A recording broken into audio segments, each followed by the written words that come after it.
آداب عرض ہے۔ میں ہوں طلعت گیل اور ناظرین میں آپ کی خدمت میں آج اپنا ایک اور کالم لے کر حاضر ہوئی ہوں۔ یہ کالم میں کافی دن سے لکھنے کی کوشش کر رہی تھی، لیکن مجھے سمجھ میں نہیں آ رہا تھا کہ اس سارے صورتحال کو میں کیسے سم کروں، کیونکہ یہ ایک انتہائی جیسے سنجیدہ اور تکلیف دہ موضوع ہے، اور یہ ہے انڈیا میں جاری کسانوں کی تحریک کے بارے میں۔ اس سے پہلے میری آپ سے گزارش ہے کہ آپ لوگ میرا چینل طلعت گیل ضرور سبسکرائب کریں اور اس پر جو بیل کا آئیکن بنا ہے اسے ضرور پریس کریں تاکہ آپ کو میری ہر آنے والی ویڈیو ٹائم پر موصول ہو سکے۔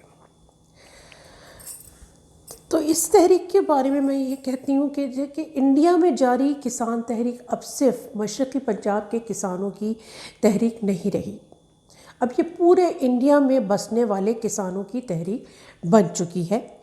اس تحریک کو 2 ماہ سے زیادہ کا عرصہ گزر چکا ہے۔ اس تحریک کے شروع میں یہ تاثر دیا جا رہا تھا کہ شاید یہ سکھ کسانوں کی تحریک ہے، مگر بعد میں انڈیا میں بسنے والے ہر ذات اور مذاہب کے سے تعلق رکھنے والے کسان اس میں شامل ہو گئے، اور اب اس دور کی یہ سب سے بڑی تحریک بن چکی ہے، جس میں 500 سے زیادہ کسان یونینز کے تقریباً 250 ملین کسان شامل ہیں۔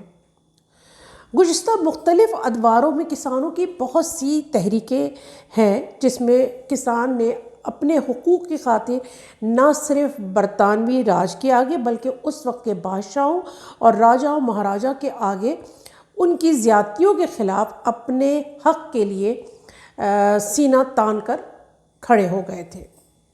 وہ چاہے سیتا گرہ ہو، کھیٹ کسان تحریک ہو، گجرات کی برڈولی تحریک ہو، یا بالابار کی بغاوت، یا بنگال کی ٹبیا گاہ تحریک ہو۔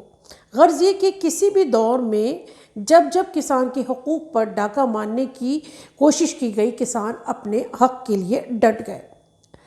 دراصل انڈیا میں کسانوں سے متعلقہ 3 متنازع قوانین جو ہیں ان کے لیے کسانوں کے لیے بہت بڑی تبدیلی لے کر آئے ہیں۔ ملک کی پارلیمان میں شدید ہنگامہ آرائی دیکھنے میں آئی، مگر ملک کی ایوان بالا راجیہ سبھا میں اس قانون کو منظور کر لیا گیا۔ حزب اختلاف کی جماعتیں یہ دعویٰ کرتی رہی ہیں کہ حکومتی جماعت نے پارلیمانی قواعد و ضوابط کی خلاف ورزی کرتے ہوئے اس بل کو منظور کروایا۔ دراصل یہ احتجاج صرف ان قوانین کی منظوری کی وجہ سے سامنے نہیں آیا۔ گزشتہ کئی سالوں سے، خاص طور پر جب سے بھارتیہ جنتا پارٹی یعنی مودی سرکار کی حکومت اقتدار میں آئی ہے، انہوں نے کسانوں سے وعدہ کیا تھا کہ ان کے قرضے معاف کر دیے جائیں گے، مگر ایسا نہیں ہوا۔ یعنی نہایت معمولی رقم، یعنی 10 سے 15 20 روپے، بلکہ کہیں کہیں وہ بھی نہیں، اس طرح کے قرضے ان کے معاف کیے گئے، اور کسان پہلے کی طرح قرضوں میں دبے رہے، اور ہندو ساہوکاروں نے زیادہ سے زیادہ سود پر قرضے فراہم کیے، اور کسان پر ان کی اپنی زمین جو ہے وہ تنگ کر دی۔ کسان جو کہ خشک سالی، ماحولیاتی تبدیلیوں اور زمین میں پانی کی سطح بلند ہونے کی وجہ سے پریشان تھے، ان قرضوں نے ان پر زندگی دوبھر کر دی، یہاں تک کہ وہ خودکشیوں پر مجبور ہو گئے۔ کسانوں میں خودکشیوں کا یہ ریکارڈ انڈیا میں رہنے والے کسانوں کی بدحالی اور قسمہ پرسی کا منہ بولتا ثبوت ہے۔ بھارت کے سرکاری اعداد و شمار کے ادارے نیشنل کرائم ریکارڈ بیورو کے مطابق 2014 میں 5650 کسانوں نے خودکشیاں کی۔ 2004 میں سب سے زیادہ یعنی 1,82,141 کسانوں نے خودکشیاں کی۔ 2015 میں ہر 1 لاکھ پر 1.4 سے لے کر 1.8 تک کسانوں میں خودکشی کی یہ شرح دیکھی گئی، اور یہ قومی جیسے ریکارڈ ہے جو کہ انڈین کرائم ریکارڈ بیورو کا یہ سارا ڈیٹا ہے۔ تو یہ تو وہ ہے جو ریکارڈ ہوئی ہیں. آپ یہ سوچیں نا کہ کیا پتہ کہ اس سے کئی گنا زیادہ، کیونکہ بہت سارے دیہات اور گاؤں اتنے پسماندہ ہیں کہ جہاں پر میڈیا کی کوئی کوریج نہیں ہے. حکومت ملک کے سرمایہ دار برادری کو خوش کرنے کے لیے ان کالے قوانین کے ذریعے کسانوں کی موت کا سامان کر رہی ہے. ان سرمایہ داروں سے ملنے والی بھاری امداد کے بدلے میں کسانوں کے لیے مزید خودکشیوں کے دروازے کھول رہی ہے.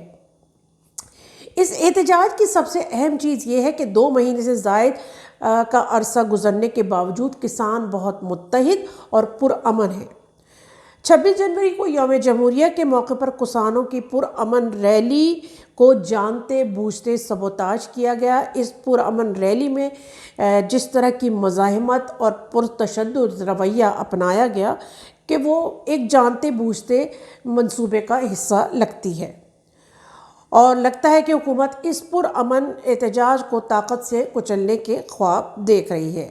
اور اگر ایسا ہوا تو یہ اس خطے کی تاریخ کا سیاہ باب ہوگا، کیونکہ جس طرح 1984 میں آپریشن بلو اسٹار کی آڑ میں سکھ برادری کے ساتھ انتہائی شفقانہ کارروائی کی گئی، اور اس کے بعد اسی سال اندرا گاندھی کے قتل کے بعد سکھ برادری کی جس طرح سے نسل کشی کی گئی، جس کی وجہ سے لاکھوں سکھ افراد ملک چھوڑنے پر مجبور ہوئے. یہاں ایک بات جو میں سمجھتی ہوں کہ سب سے اہم ہے، کیونکہ انڈیا دولت مشترکہ کا سب سے اہم ملک ہے، اور برطانیہ کی یہاں سب سے اہم ذمہ داری ہے کہ وہ اس سلسلے میں سفارتی سطح پر انڈیا سے بات چیت کرے. مگر حکومت برطانیہ کا ابھی تک کوئی ثالثی کردار سامنے نہیں آیا. حالانکہ پارلیمنٹ میں اس پر مدعا اٹھایا گیا، مگر وزیر اعظم بورس جانسن اس معاملے میں جس طرح بے خبر تھے وہ ایک شرم کا مقام ہے. گو کہ برطانیہ میں مقیم انڈین اور دوسرے ہم خیال قومیتوں نے اس پر بھرپور احتجاج بھی کیا، مگر سرکاری سطح پر کوئی کارروائی نظر نہیں آتی. یہاں ایک اور بات کا تذکرہ ضروری ہے. انڈین میڈیا اس مدعے کو بھی پڑوسی ملک کی سازش قرار دے رہا ہے، اور اس میں ان کی فوج کی ایجنسیوں کی کارروائی قرار دیا ہے. اور اس میں کوئی ان سے پوچھے کہ یہ کالے قوانین تو ان کی اپنی پارلیمنٹ میں پاس ہوئے، پڑوسی ملک اس میں کیسے شامل ہو گیا؟ دوسرا، انڈیا کی اتنی بڑی آبادی کو، جس میں مختلف رنگ، نسل اور مذہب کے لوگ اور افراد شامل ہیں، کوئی دوسرا ملک ان کو کیسے سڑکوں پر لے کے آ سکتا ہے؟ اس بات کو تو سوچ کر ہی ہنسی آتی ہے. دوسرا یہ کہ یہ کسان 2.5 مہینے سے جس طرح سڑکوں پہ بیٹھے ہیں، اور حکومت نے ان کی پانی بند کر دیا، ان کا انٹرنیٹ بند کر دیا، ان کی کبھی لائٹ بند کر دی، لیکن انہوں نے اس پہ کوئی احتجاج نہیں کیا. انہوں نے لائٹ کی جگہ سولر پینل لگا لیے، انٹرنیٹ کی جگہ انہوں نے اپنے فون کے انٹرنیٹ سے کام چلا رہے ہیں. پانی تو خیر وہ ایک الگ چیز ہے، لیکن دوسرے لوگوں نے ان کو پانی پرووائڈ کر دیا. تو آپ یہ ہتھ کنڈے دیکھیں کہ اس چیز کو روکنے کے لیے، اس مزاحمت کو روکنے کے لیے حکومت کس حد تک جا رہی ہے.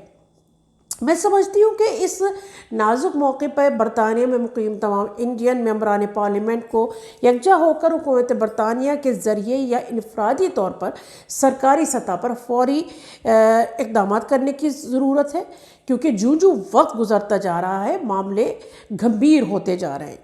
اس وقت یہ ایک ایسا موقع ہے کہ انٹرنیشنل ہیومن رائٹ واچ کو 2.5 مہینے سے سردی میں بیٹھے ان کسانوں کے لیے فوری طور پر ایکشن لینا چاہیے، کیونکہ اب یہ ایک ریاستی معاملہ نہیں رہا.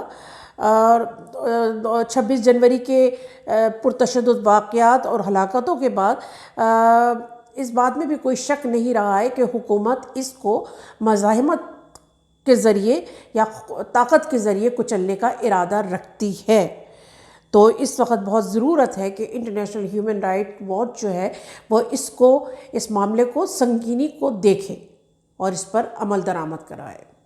آگے آنے والا وقت کیا ہوتا ہے یہ تو ہم اتنا بہتر نہیں جانتے، لیکن ہمیں امید ہے کہ حکومت انڈیا اس سلسلے میں سمجھداری کا مظاہرہ کرتے ہوئے ان قوانین کو کالعدم قرار دے، معطل کرے اور جو کسانوں کے جو جائز مطالبات ہیں ان کو ضرور پورا کرے۔ بہت شکریہ۔